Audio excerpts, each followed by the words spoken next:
If not by a war, by an earthquake. The last time by an earthquake in 750. So here all the rooms was serving the monks in the Byzantine period. You can see the olive oil press. Olive oil press. And first here you see there the remains of the winery. Oh. And the barrels here there covering the cistern. So the cistern, and from the past until today, we used to build cistern.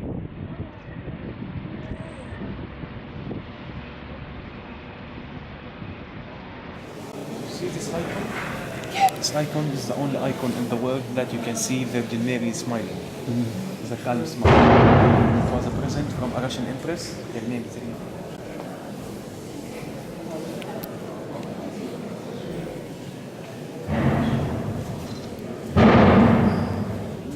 Prędzej się wybierajcie, do Betlejem pospieszajcie, przywitać Pana.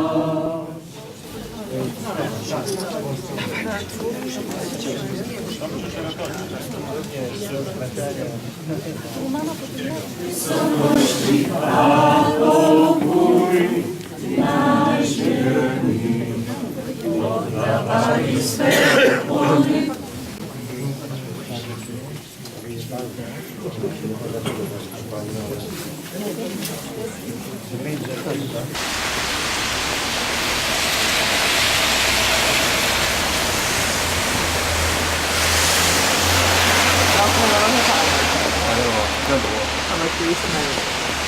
I like it.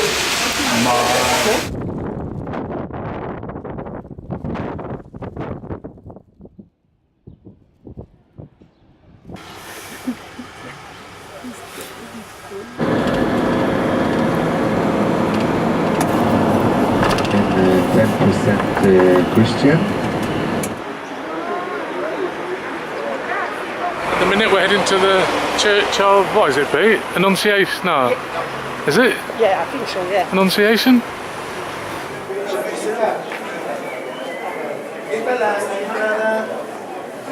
Alright, so we have entered the compound of the church where everything started from. Yeah? The story is that the house of the family is back there. We're going to go afterwards to the house of the family. And Mary, Miriam in Hebrew, wanted to take some water from the spring. There in the spring she heard the voice. She was so scared that she ran away to a cave next to her house. And there in the cave, the angel Gabriel, not me,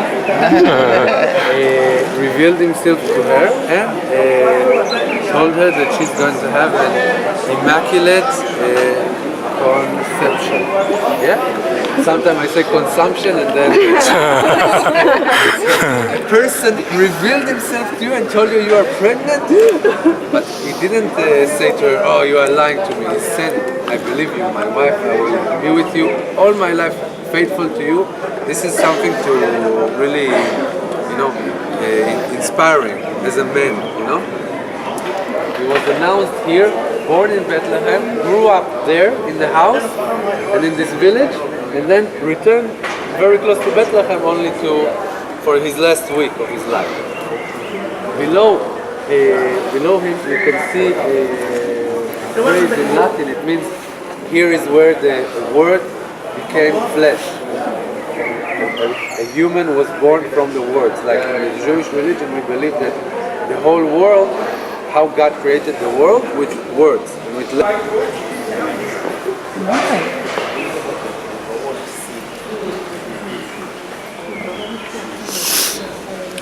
So the architect Muzio, he incorporated a lot of information inside the front of the building from all sides.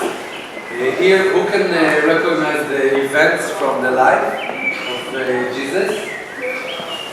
You can see the journey to Egypt when they ran away, the birth in Bethlehem, crucifixion, his preaching in the north of Galilee, when he was baptized, everything you can see on the door. Even in the beginning, Adam and Eve, the first sin, and Noah's Ark, you can see a lot of details in the copper doors.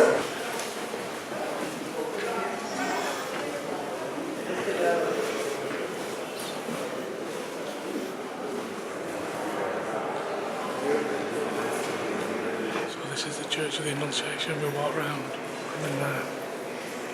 And you can see where we're heading. We're heading round there. Heading down there.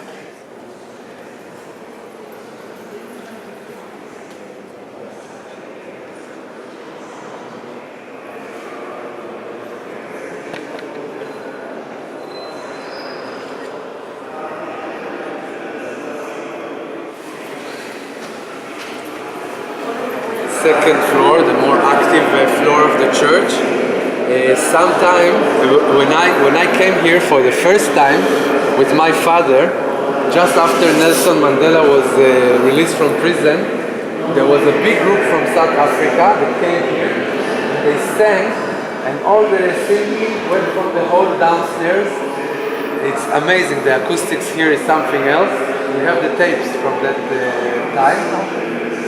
Now you can see on the walls some of the most amazing art here in Israel. Okay, and we're going to see it even later in the courtyard. Everything is dedicated to Mary and the Son.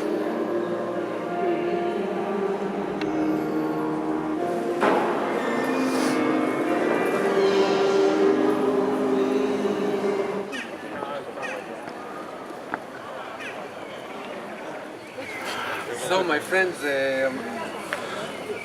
I don't know how much emphasis is given to Joseph in all the churches around the world in the teaching. But even for me as a Jew, it doesn't matter the religious aspect. Just to think about the person who heard from his wife that she's going to be pregnant from the Holy Spirit. I don't know how it happens, but and still to be faithful, to believe her. I mean, they were just engaged. They were not even married. They were just engaged, and he, instead of being with his wife for the first time, she's given to him with a baby, and he continues to be faithful to her all his life and to do the best thing a father can do. What, in my opinion, if you are, a famous person, a philosopher, a writer, a musician, then your children can, read your book, buy your CD. But if you're just a simple person, a carpenter, for instance, and you don't want to give all the other people in the village to educate your son, what do? You take your son to work with you. While you're working, you speak to him, be a good person, walk in the righteous path, walk in the right way, read the Bible, During the work, this is the best thing in my as a father can do, is take his son to work, teach him, show him what you do, and in the way, teach him your morals, what you want to put in his head, right? So he taught him the craft of carpentry here in the house of the family. So this is the house of the family. Mary, Joseph, and Jesus. This church is really interesting because it's lying on top of a real actual house from the first century. So you can all see the roof from wood, the use of wood that we didn't see in the other church. But now let's go and see the basics, the origins of this church. So this church lies on where Mary and Joseph lived. So usually the style of architecture of the church is the modern church. Below it is the crypt, and if they are lucky, they have also a grotto, a cave below them. And here we have everything inside. So let's see what they found here. It's written in the first line of the New Testament that Jesus is the 10th generation from King David. Yeah? So he was from a very holy family. They're very Orthodox, very Jewish Orthodox. Now, in the Jewish religion, we have something very special. It's called the ritual bath. It's not the bath that you take to clean yourself after the day's work. You need to take a bath in order to get into the ritual bath. This is a bath where you go to before Shabbat, before a holiday, before you're going to be intimate with your wife. After the wife finishes her cycle, she needs to go. It's a very special place, and the Orthodox Jews, they have one right next to their house, so they don't need to go far between the house and the bath. And if you are a rich family, you can have one inside your house. Jewish religion, the women 3 times, the men 7 times, and that's it. You go out. You don't swim inside. You don't. It's not for fun. It's for being pure from your sins. Of course, this won't make you pure from your sins. It's only what's inside in your heart. Yeah. If you just do pretend, go inside and say, "Oh, I've been to the ritual bath and now I'm clean." You know, it's just a lie. You're lying to yourself. So the mosaic inside is later. It's from the Byzantine era, but the carving of the stone is from the 1st century. So it's very logical that this was the house of the family. And there is another proof why this is a real authentic place.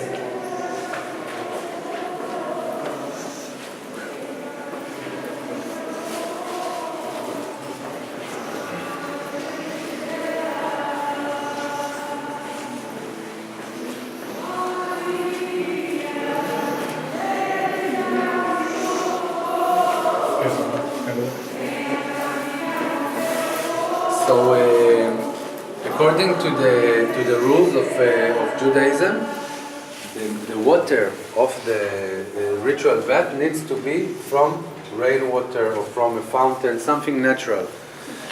But if the water here runs out or they somehow became dirty, you can have an extra pool. So you can understand this compound is very sacred. Now, there is not a lot told in the Bible or in the New Testament about the life of the person. Usually we get the figure ready, you know?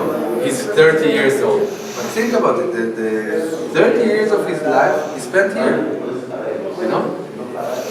Everything he built, all his personality is from here, from this area. We don't know, we didn't read about it. We don't know what happened, what events changed his life during that time, but this is a very meaningful and influential place. All right, my friends. This is the last part of our visit here. This is the southern gate. This gate is usually closed. It opens up only when the Pope comes to visit. You see 4 popes came to visit here. In the 2000, 2009, and in 1964 when it just opened, and 1959 when they just started to build it. Okay, so this door was opened only 4 times, and this is the way south. So this is the direct line to Bethlehem and Jerusalem. You see the Annunciation, the birth, the life, and the death. Everything from north to south. Everything. All of this line of life. This is our next stop, literally 2 minutes from the last one. It's actually, guide said it's where Jesus spent at a house for the last 3 years of his life. Entering the town, what's left of the town of Capernaum, most of the villages here in this area were destroyed by an earthquake in the 8th century. So when the researchers came here, they found everything ruined, but it wasn't destroyed. It's just the rocks, the stones fell down, but everything is still there. So they reconstructed what they could. it is said that what is the difference between a little village and a town? If you have some people that are not working, they are beggars or they are artists, so it makes a village into a town. And what makes a town into a city? If you have at least 10 beggars. So here you can see one beggar in the street. Oh yeah. Maybe if you've been to Tel Aviv, you saw more. Yeah. When I was a child, we didn't have none in Tel Aviv. Now, fortunately. So that guide's playing ukulele, so you'll never miss him.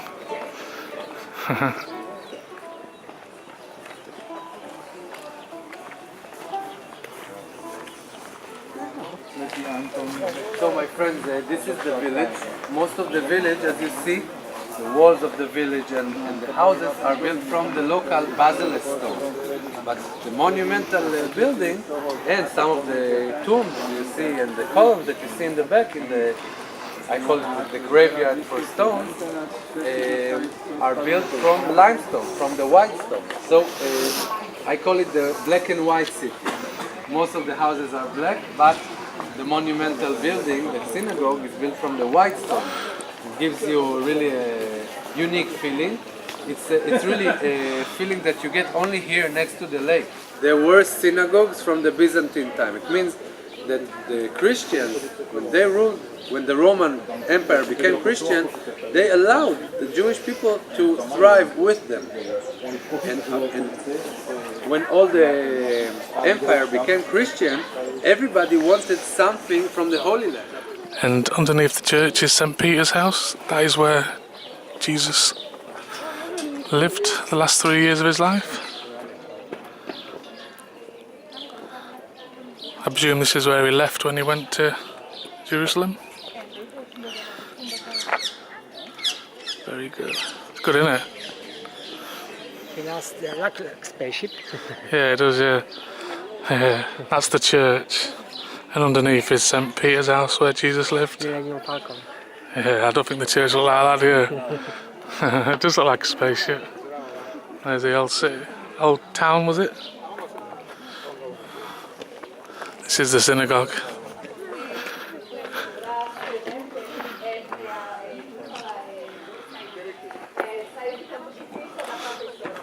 Synagogue is not very different from the church. You have two naves and one main area and the apsis.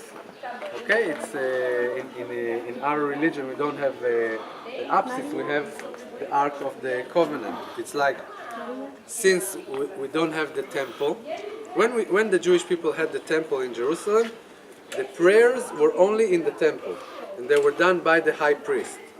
And we would come 3 times a year to make our sacrifice, and that's it. Most of the year we just do our ceremonies for Shabbat, for weddings, bar mitzvah, and so on. And that's it. And the prayers are done by the people in Jerusalem. Usually we used to pray like you see the Muslims today. Facing down, everything, no benches, nothing. Okay, the elderly people could sit in the benches on the side. Since Islam started to imitate the Jewish religion, we stopped. We stopped doing that and learned from Christianity to sit down and listen to the pastor speak for us.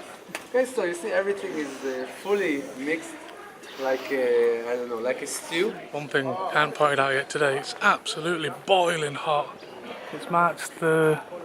What day is it today? March the 6th. And it is scorching. So that's what the synagogue would have looked like. 1, 2, 3, 4, 5 entrances. 1, 2, 3, yeah, 5 entrances. So the big one there where Pete stood would have had the arch over there. Bit hard to imagine it, isn't it, how it looked, but it did.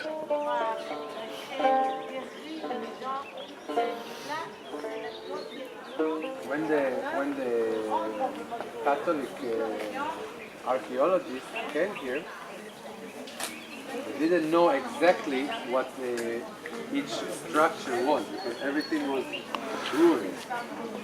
So they understood that the small houses are probably the houses of the people, but they didn't understand what is this big structure that you have some writings in Latin on the wall and something from other cultures. So what is it? So here you have a hint that they got a hint to let us know this is a synagogue. Okay, you can see the Star of David here. Okay, you can see writings in Hebrew. Okay, you can see the temple. You see the picture of the temple. So when you put all of this together, you understand this is a synagogue and not a church and not something else, because no one would put these Jewish symbols in his house. Maybe in the Jewish place they can have some writings in Latin, but it's not the other way around.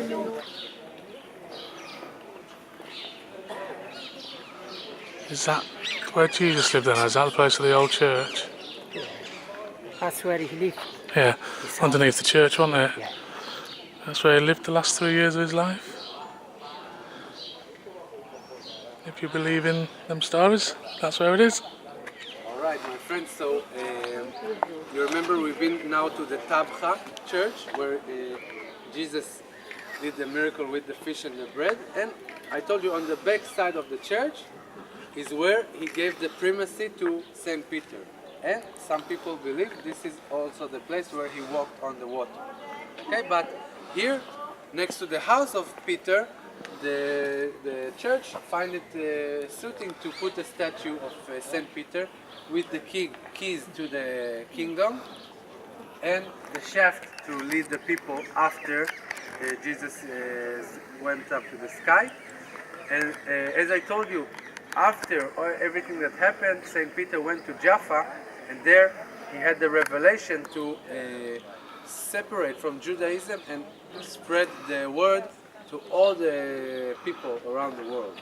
The first one he converted to Christianity was a man from Caesarea, and from there it just spread all over.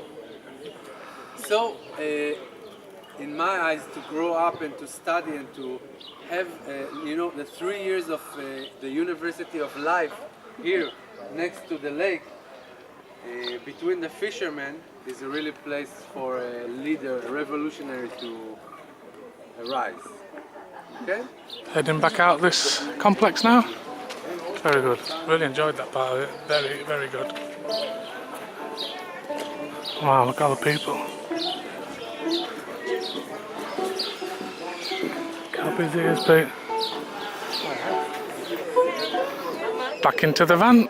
I think it's maybe at dinner time now. Let's see. Your food is ordered off here. 80 shekels. You get unlimited salad. Choose one of them four. And you get baked potato, fresh dates, and a coffee. I'm having kebab. That's what I'm having. The chicken one. Which number? The second one. That hummus is gorgeous, by the way. So, mine's come. So, mine's come. Kebab. Put my salad on there, you get 2 jacket taters with it. Fish fillet. Oh yeah, let's have a look at Pete's. Oh, nice. Right, enjoy, Pete. Just finished food. I must have had that in record time. And I'd just like to say that is the first time I've had hummus. We had something what looked like hummus the other day on a meal, and it was horrible. That was gorgeous. I'm really looking forward now to trying more hummus. I was a bit wary because of what it's made of, and it didn't look very nice. I loved it. I can't wait to try more. So that'll be coming on the channel. I didn't even get to finish the set meal. There's still a coffee and some other stuff to come, but it's like 28 degrees today. I ain't drinking no coffee. Let's go check this Sea of Galilee out. Absolutely beautiful around here.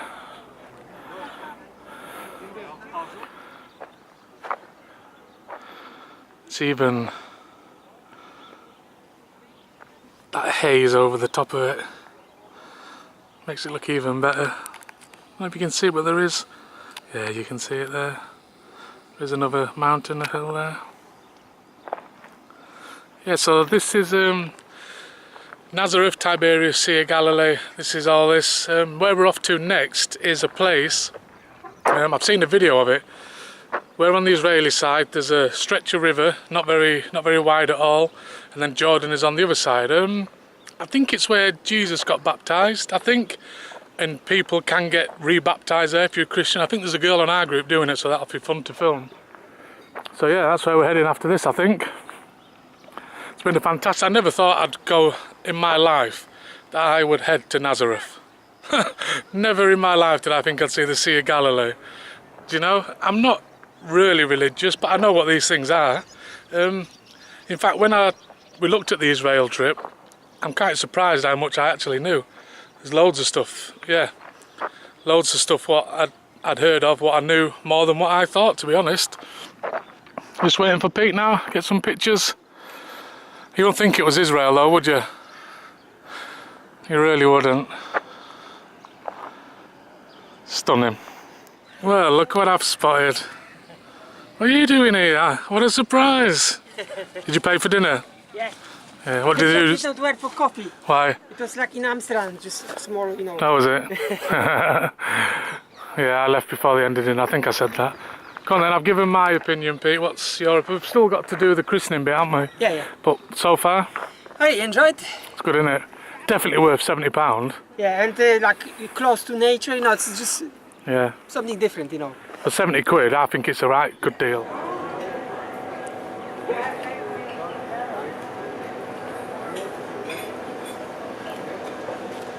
So here we are. This is the church where Jesus was said to have fed the 5,000.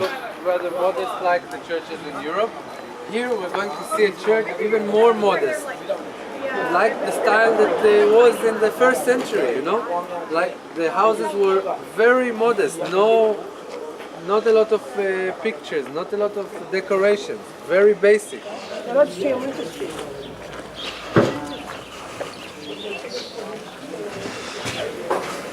Wow, very peaceful.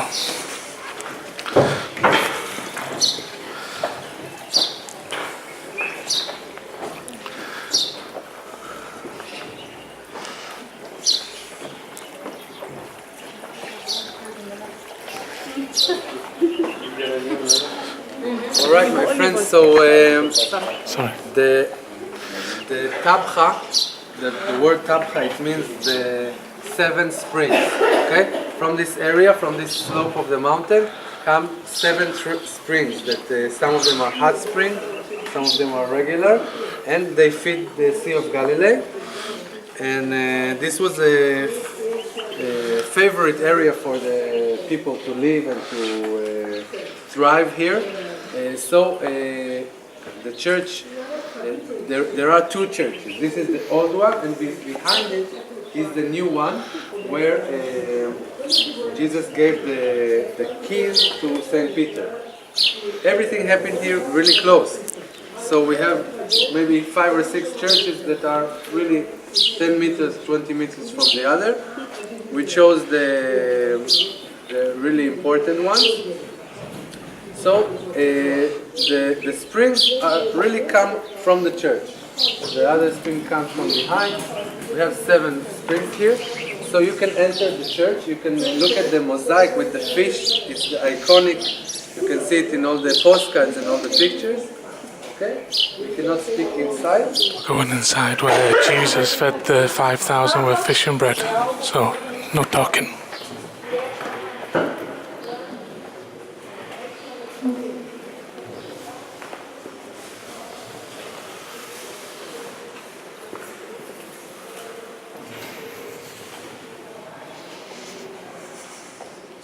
So behind here is a lake where all the 5,000 people stood, and Jesus is said to perform the miracle right here, where he fed all the 5,000 people with fish and bread. And you can tell this is the exact spot because they've put a little stone there, fish and bread. And all the 5,000 people were behind this wall where the lake is, and that's where the miracle was performed. So if you want to get re-baptised, you queue up there, don't you? And you get that white thing. And you get that white gown. You'll see people anyway. We're not, we're just going straight through. But yeah, you can get re-baptised here. I actually think, Pete, this isn't the one that I've seen. I think the original one, what I've seen, is in Jericho. Right in front of me is where you get re-baptised. Let's show you. This is how it works. And obviously you queue of people. You obviously get the whites, what we're showing you on the way in. There's a guy there in the water. There's 2 or 3 queues, there is another one over there, but let's film this. So you go in the water. There's changing rooms, obviously they've got swimming, bathing costumes on, as you can see. You walk into the Jordan River.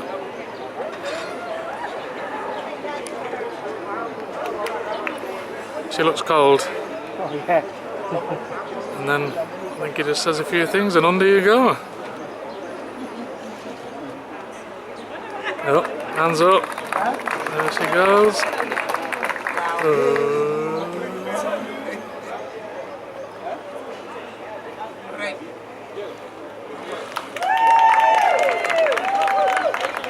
That's it. You're re-baptised. Hey, you going in? Put my hand in water. It's Have you? cold, but it's not too bad. It's not cold. It's cold, but it's not too cold. Alright. Go get yourself one of them white robes then. Pete, go get a white robe. In the name of the Holy Spirit, the Father, the Son, Yay! All right, who needs to be baptized?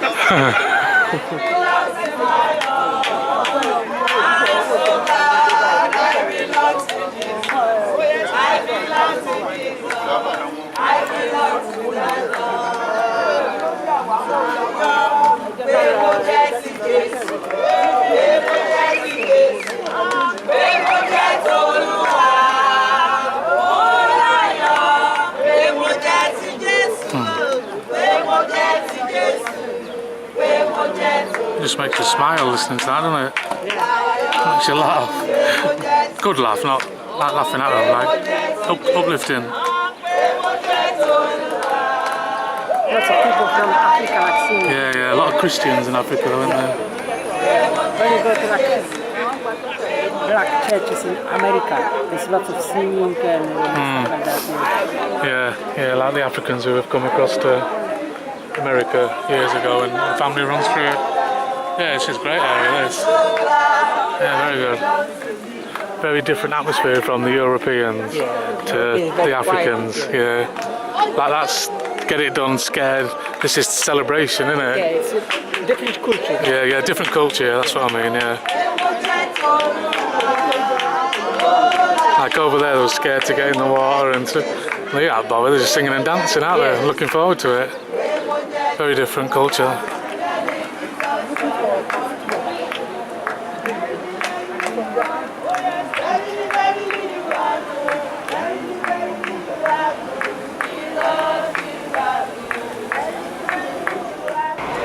We've made it to the top of Mount Olives. Bit of traffic there, wasn't there? Oh, yes. What was that? 50.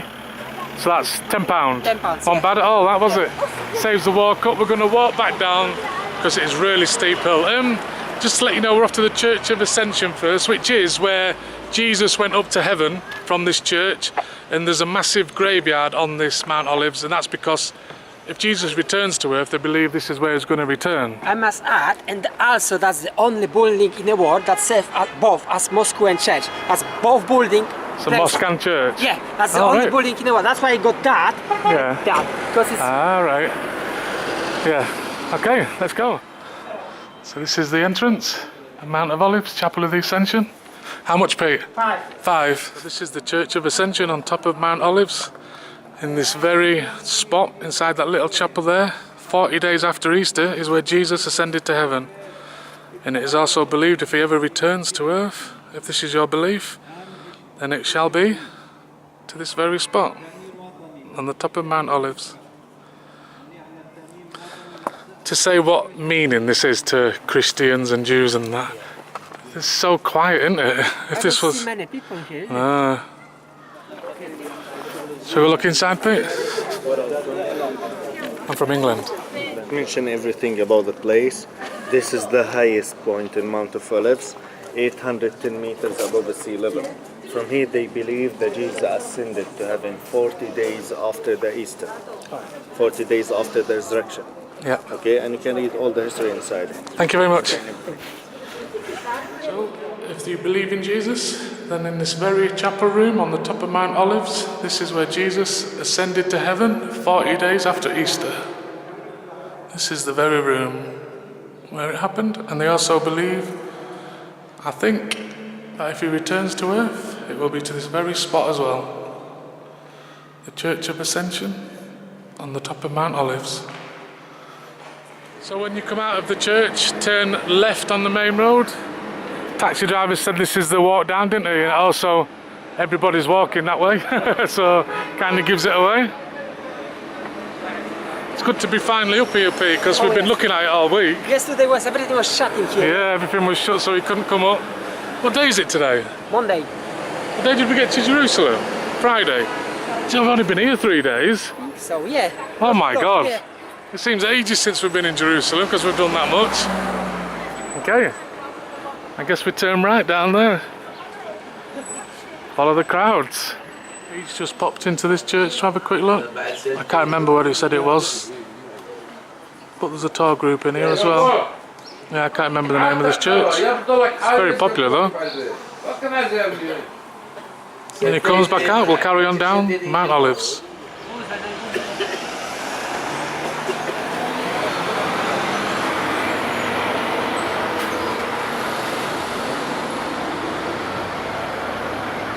So we've got the long walk down the Mount of Olives, plenty of stops along the way, also some amazing views. So we was just talking about the good views from up here. I think it's fair to say this probably counts as one of them. Let's have a zoom in.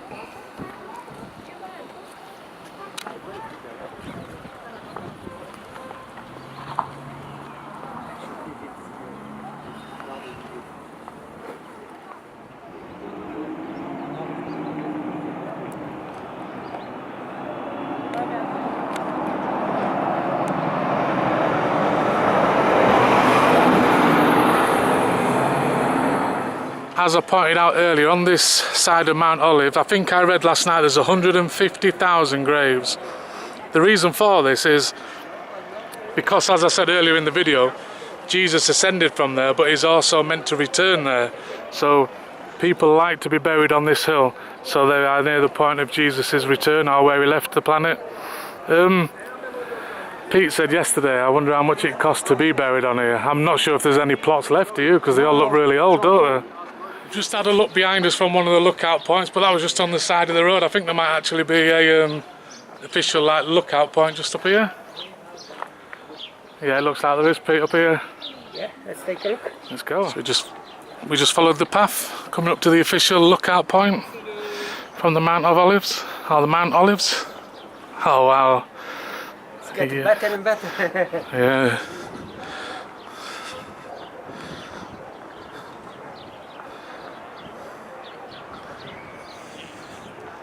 Holy moly.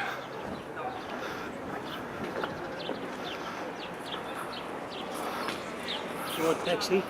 No, I'm okay, thank you.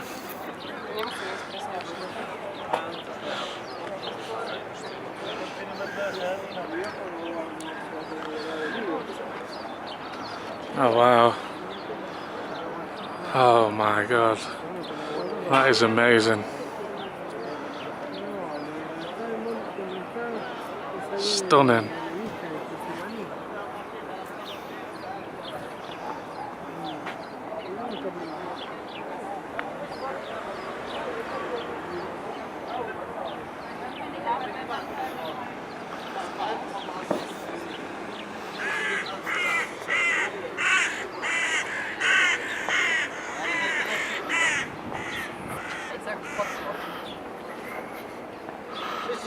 Maybe cook, my friend. No, I'm okay, thank you. English? Yeah, English, yeah. Where?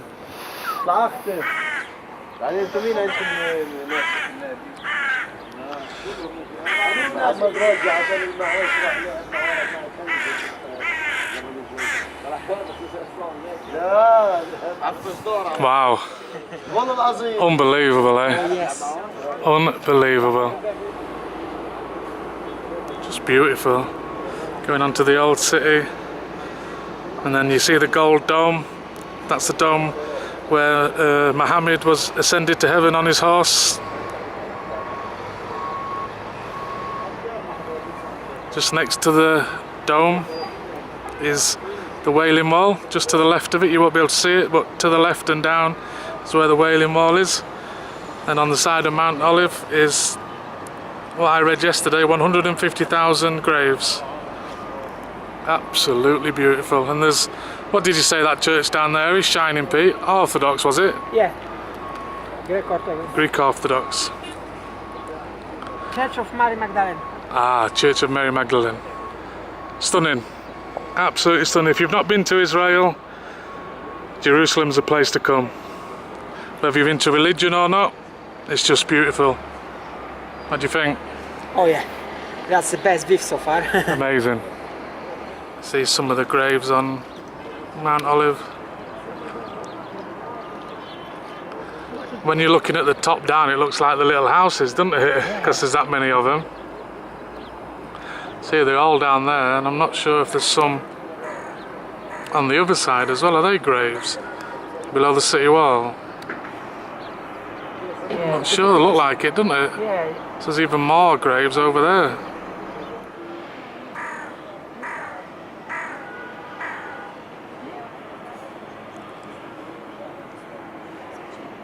That's all there is to see right at the top. Now it's time to head down. Just wait for this group to go first. Head down the mountain. So we've walked halfway down and there's an entrance to one of the cemeteries. Go down, Pete. Might as well. We're going down anyway. Into a huge cemetery that was there. Is any of the grave in English? Oh no. No, she can't even tell I just look. how old these graves are.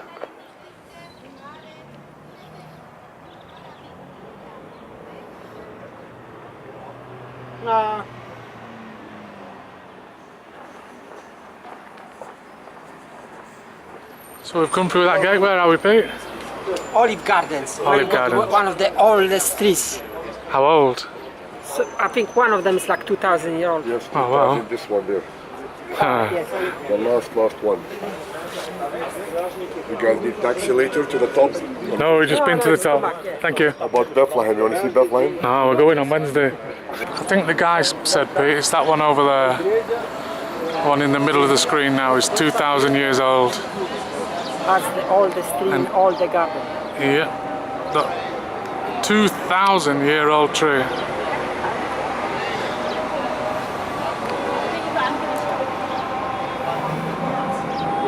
I wonder how old the others are then.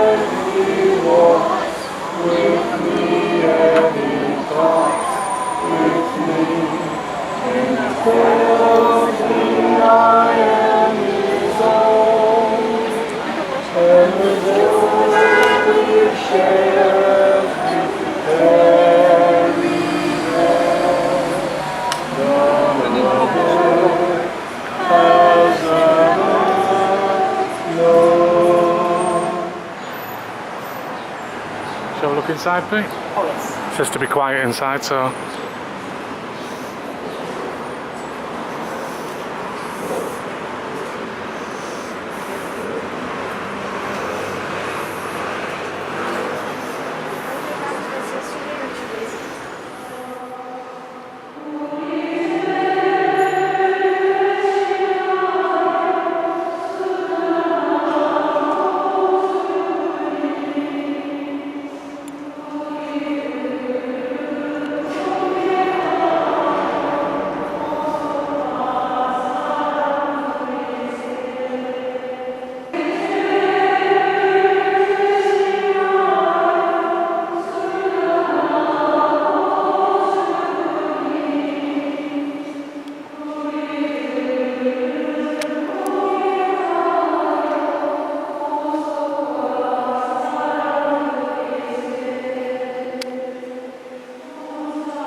what do you say that's called? The Church Church of of All Nations. All Nations. Yeah, so if you're looking, that's the other name for it, the Church of All Nations. Very nice in there, isn't it? Oh yeah. Really nice. Like decoration. Yeah, really nice. Very important one as well. I don't know if you noticed, but when you on a roof, we got like flag, some nation flags. I see right. English one, French, American. I zoomed in, so they should be able to see it. I didn't see it personally, no. All right, I'll have a look back. Right, where to now? Top of Virgin Mary. Tomb of Virgin Mary. Just to let you know, we're nearly back down on ground level. Right, Tomb of Virgin Mary, let's go. There's that 2,000-year-old tree. Let's walk past it, Pete. Now there's nobody here. That's it. That tree was here when Jesus was here.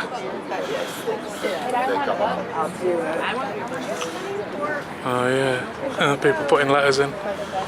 The Tomb of Virgin Mary then. Be warned, that goes like down. Oh, whoa, yeah. So be warned. I see pictures, it goes like that. It's quite dark as well. So this is the tomb of Jesus' mum.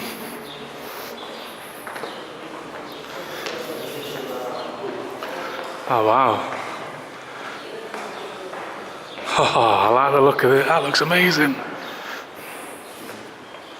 Look at that. If I may say so, all those slums are really Buddhist temples because they always put lots of Yeah, they do, don't they? On Buddhist ones, yeah.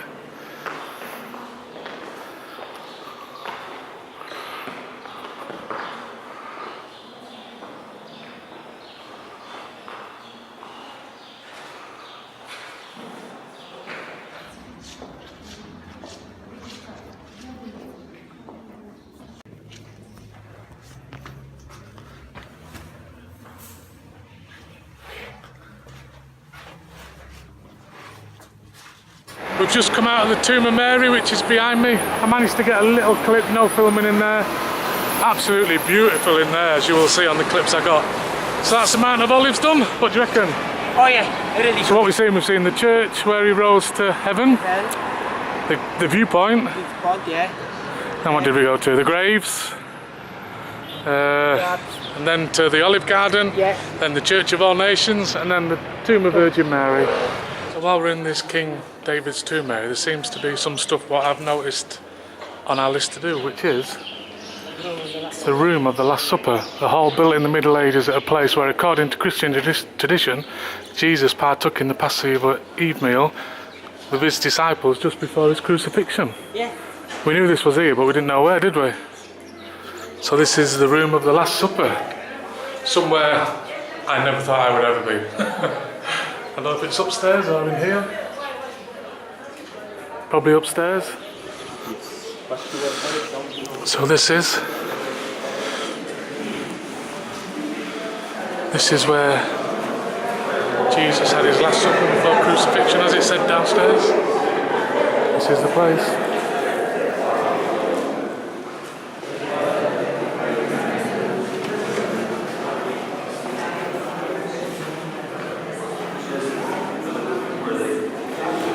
Wow.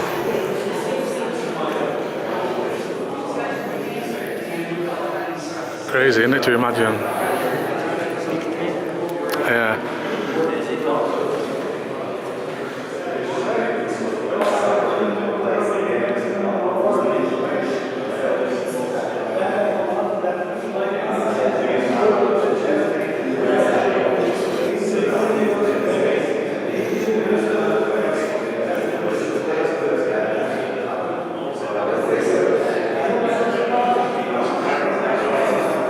Yeah, we knew this is on our list to do, but we wasn't sure we'd bump into it today this quick.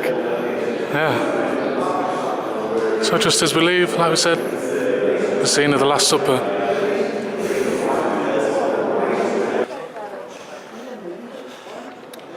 It's bigger than I expected, Pete. Oh yes. The area, I mean. It's huge. It is, isn't it? Yeah. I didn't expect it to be this big, or this way. At all. Did not. Yeah, the area up here is massive. You see, you can't even see it. It's just behind those trees. Ah, that surprised me. I didn't expect all this to be here. No, not expected.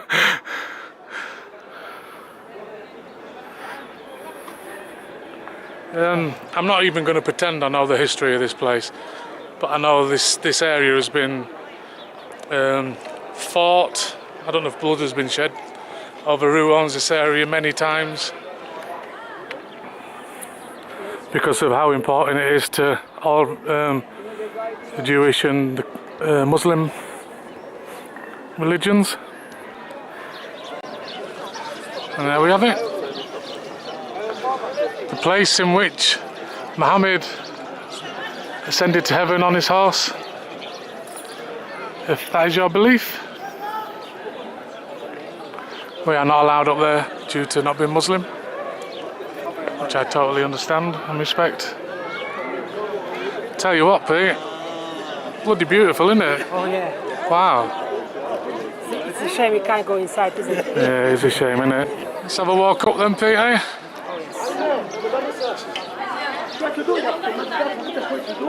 So we can get close, we can't get inside like we said, unfortunately, which is a shame.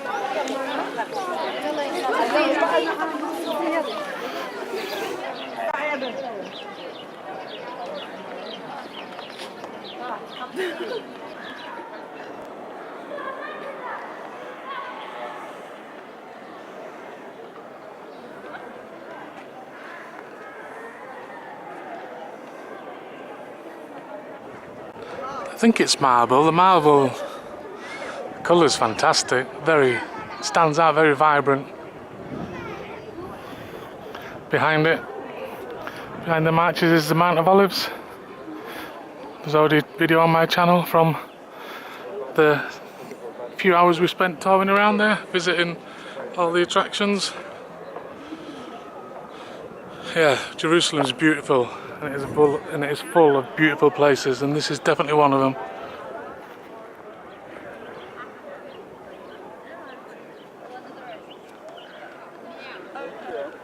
What do you reckon, Pete? Really good. Really. It's Beautiful, really worth going. It's Yeah, it is, yeah. something you never seen, basically. Yeah, it is worth queuing for. When I was in the queue, I thought, oh God, but it is worth it. I'm just a moaner. It is worth it. Like we've said a couple of times, just a shame we can't go inside, but that's a religion, isn't it? You're not allowed. You're not allowed. Yeah, they are very strict about it. Very strict, yeah. I'm not even going to try with all these soldiers. You can if you want. Make a great video. I don't fancy spending. You might end up in there. Yeah, a local arrest. Like Graves Cemetery. I mean, I like adventure, but not adventure. Ask if you can vlog it. Yeah. One night in an Israeli jail.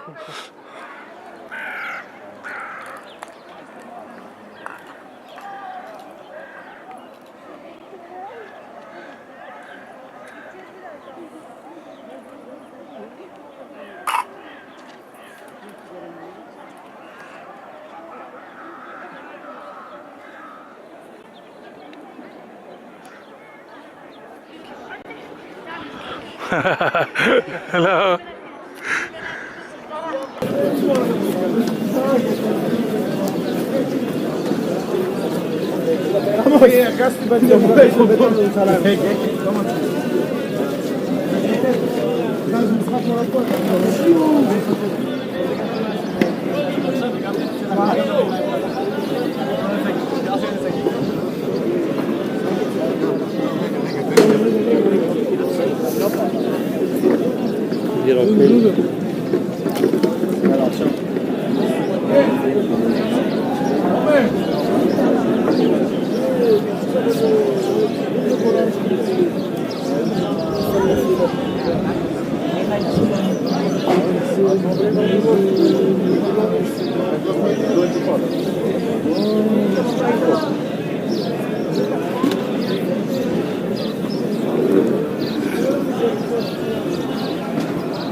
What you see down there is Lion's Gate. We are currently on the Via Dolorosa. We're going to follow all the steps Jesus took towards the Church of the Holy Sepulcher where he died, was buried and anointed. So yeah, this is the Via Dolorosa. We're going to show you stop 1 and 2 where he was sentenced to death and where he received the cross. You have to remember, this is all what I've learnt myself, so if anything's wrong, I do apologise. But this is the first stop. What's it called, Pete? The Church of the Holy Flagellation, something like that? Chapel of the Flagellation. You can see this is where Jesus was condemned to death and where he received the cross. Alright, that's number 1, so that's where he was condemned to death in there. And number 2 is there. Number 2 is what, in front of us? Alright, so there you go. Number 2. Thank you.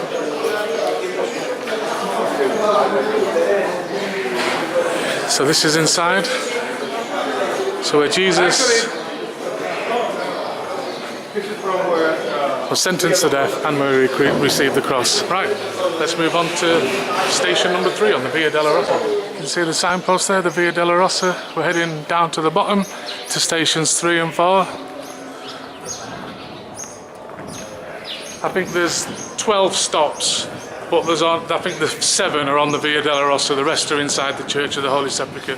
So we'll show you them when we get there. But heading down to station 3.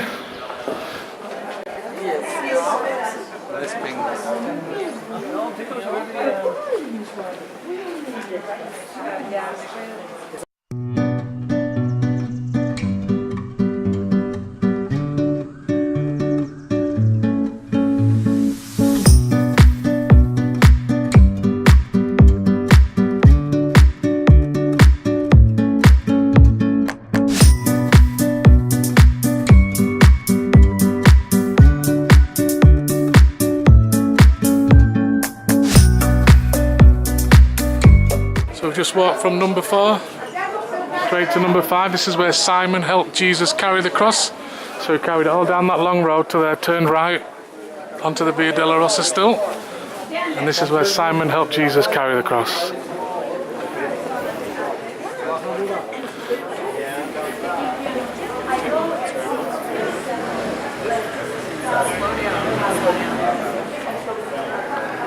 Stop number 5 on the Via Dolorosa.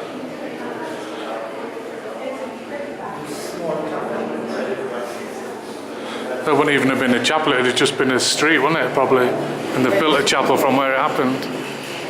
Right, so we go to stop number 6, which is Veronica wipes the face of Jesus. Again, I apologise, I'm not really sure who Veronica is in this story. Well, that's where we're heading, number 6.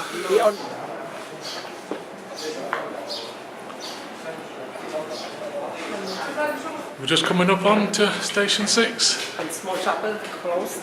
Oh, it's closed, yeah. Is it? Oh no, that's open.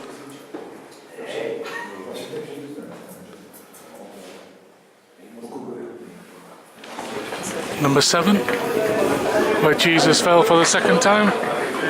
The Via Dolorosa carrying on from down there.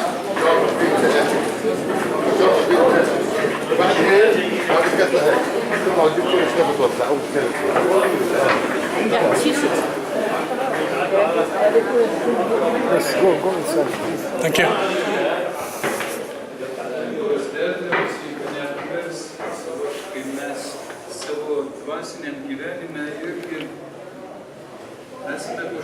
The stairs heading to number 8. Bit busier at this end. Pete, that must mean we're getting near the Church of the Holy Sepulcher. Amount of people here. The 2 stops off reaching the church. So at stop number 8, on this stop, is where it says Jesus spoke to the daughters of Jerusalem. It's stop number 8. Not much to show there. Well, yeah, said that he spoke to the daughters of Jerusalem. Now we've got just one more stop, number 9, and then we're into the church, which must be at the top of there. Heading towards number 9.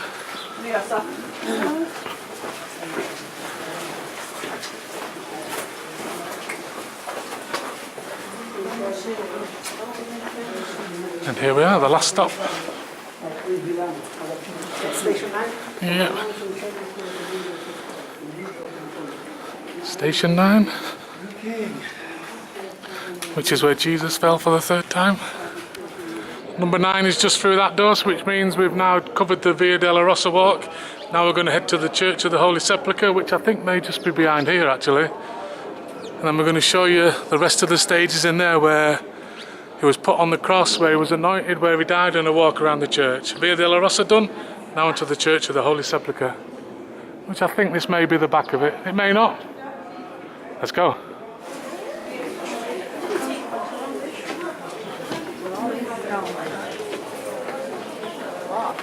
So after we've walked the Via Dolorosa, we finally reached the point where Jesus was carrying his cross to. This is the Church of the Holy Sepulcher. A couple of things, well, point out is the ladder on the top. If you look at photos from the 1800s, that ladder's been there since. Apparently there was some dispute between who owned it on cleaning the windows, and someone said, oh, you've got no right to do that, so they just left the ladder there. And that ladder's been there. If you look at photos from the 1800s, it's there. If you look at this wall here, it's pretty new, but you can see the old, there must have been a big archway there somewhere, and they've obviously bricked it all up. You can see the stones from it. What do you reckon so far? Good walk so far, that Via Dolorosa? Oh yes. Yeah, very good. Right, let's head in and I'll show you a few things in there what I know. Yeah, I'll just charge 200 shekels an hour, Pete, alright? Yeah. As a tour guide. Let's go in then, eh? So remember, this is the church where Jesus was killed and where he was buried.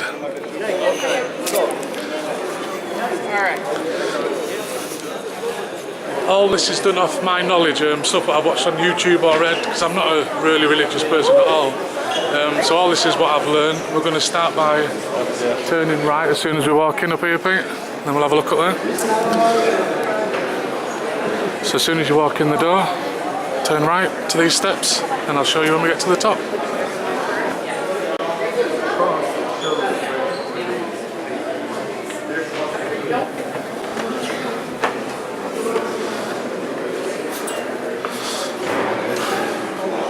So this is up here, we're going to turn right.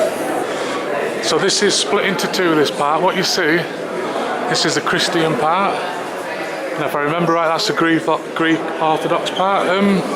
What I do know, what I was told, Pete, is this was all burnt down years ago.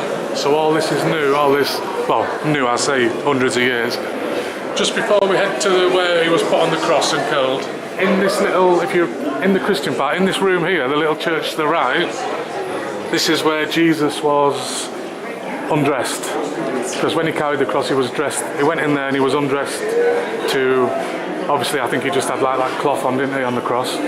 And that's where he went in that room there to be undressed and put on the cross, in that room. It's amazing what you learn on YouTube. There's an Israeli tour guide called, I can't remember his name, Isaac Shekel, something Shekel. He's really, really good. I'll put a link below to his channel where I've learned everything. Okay, let's head over here.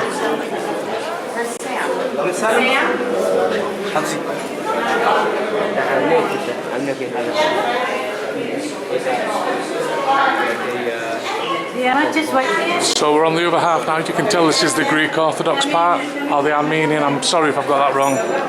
I think it was the Greek Orthodox. Am I right, or is it Armenian? So this is where you can actually see the picture there. Okay. This is where the cross was. You see in there. It's not very bright, but you can touch the hole in there. There is a hole in there. You can't see it very well. But that's the place where the cross was, and this is where Jesus died.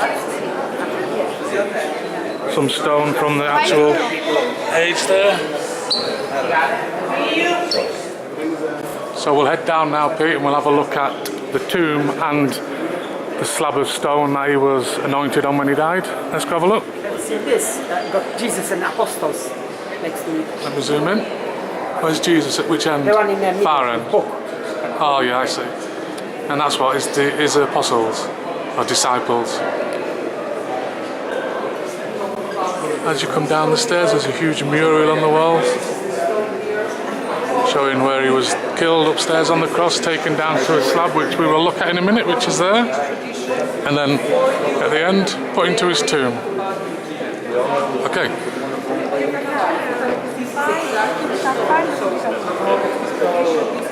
What you will see now is when Jesus was killed on the cross, which was just up there, he was fetched down, and as you can see on that drawing, he was put onto a slab, would you call it? A slab of there, where he was anointed and covered up and dressed, as you can see what they're doing on the picture. Well, that slab is right here. On this slab laid Jesus after he was killed, and people touch it. You're allowed to touch it, as you can see, and then rub it off. Yep, this is the exact place. If you believe in Jesus, when he was killed, just up there, his body was then laid on here, anointed, covered up, and then placed in his tomb, which we will go see in a minute. So if we go back to that picture, Pete, we've seen where he was killed on the cross. Behind us is where he was laid. Now we'll go look at the tomb, yeah? Usually there is a massive queue for the tomb, so if there is, we're not going in. But it doesn't seem very busy today, so let's go have oh yeah, there's a massive queue for the tomb. So the queue starts there, it goes all the way around the back and in. What you're about to see now is the tomb where Jesus was buried. So this is the tomb. Inside there is where Jesus was buried. Now what I've learned, Pete, is that has been destroyed many, many times. That is not the tomb Jesus was buried in. And I think that's maybe 200 years old, that tomb. I'm afraid this is where my knowledge stops. I know them three things in this church. Well, yeah, it's been a good walk and a good look in here, and I highly recommend people to do that Via Dolorosa walk and come in here. Yeah. Yeah, because we're not even that religious, are we? We know the stories. I don't know all the stories. I've learned quite a lot on this holiday before, but it's definitely worth doing, isn't it? Because you know of the stories. You know Jesus died on the cross. You know he was buried. I didn't know about that stone, did you? That slab of stone. That he was. So yeah, just have a research on it, and if it's something that interests you, come and have a look. Because it is very, very interesting, even if you believe in it or not. Okay, that's the end of this. Thank you very much for watching. I hope you enjoyed this tour of the Via Dolorosa and the Church of the Holy Sepulchre. I'll see you all in another video very, very soon. Goodbye.